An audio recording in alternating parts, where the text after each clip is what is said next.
बगुला और केकड़े की कहानी। एक वन प्रदेश में एक बहुत बड़ा तालाब था।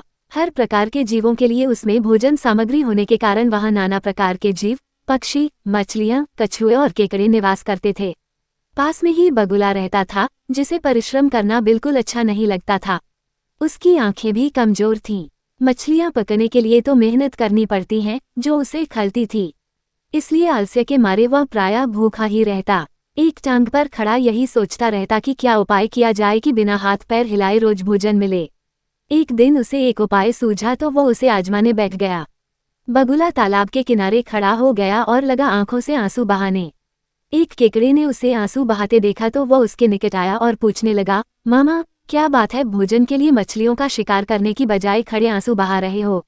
बगुले ने जोर की हिचकी ली और भर्राए गले से बोला, बेटे, बहुत कर लिया मछलियों का शिकार। अब मैं ये पाप कार्य और नहीं करूंगा। मेरी आत्मा जाग उठी है, इसलिए मैं निकट आई मछलियों को भी नहीं पकड़ रहा हूँ। तुम तो देख ही रहे हो। केकड़ा बोला, मामा, शिकार नहीं करोगे, कुछ खाओगे नहीं तो मर नहीं जाओगे।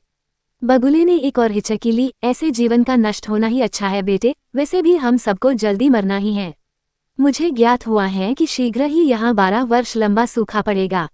बगुले ने केकड़े को बताया कि यह बात उसे एक त्रिकालदर्शी महात्मा ने बताई है, जिसकी भविष्यवाणी कभी गलत नहीं होती। केकड़े ने जाकर सबको बताया कि कैसे बगुले ने बलिदान व भक्ति का मार्ग अपना लिया है और सूखा पड़ने वाला है। उस तालाब के सारे जीव, मछलियां, कछुए, केकड़े, बत्तख व सारस आदि दौड़े दौड़े बगुले के पास आए और बोले, भगत मामा, अब तुम ही हमें कोई बचाव का रास्ता बताओ। अपनी अक्ल लड़ाओ, तुम तो महाज्ञानी बन ही गए हो। बगुले ने कुछ सोचकर बताया कि वहां से कुछ कोस दूर एक जलाशय है जिसमें पहाड़ी झरना बहकर गिरता है। वो कभी नहीं सूखता। यदि जलाशय के सब जीव वहां चले जाएं तो बचाव हो सकता है। अब समस्या ये थी कि वहां तक जाया कैसे जाएं।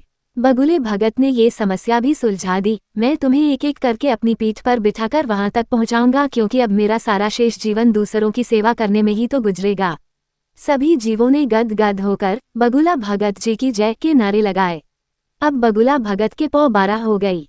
वह रोज एक जीव को अपनी पीठ पर बिठाकर ले जाता और कुछ दूर ले जाकर एक चट्टान के पास जाकर उसे उस पर पटककर मार डालता और खा जाता। कभी मूड हुआ तो भगत जी 2 फेरे भी लगाते और 2 जीवों को चटकर जाते। तालाब में जानवरों की संख्या घटने लगी। चट्टान के पास मरे जीवों की हड्डियों का ढेर बढ़ने लगा और भगत जी की सेहत बनने लगी।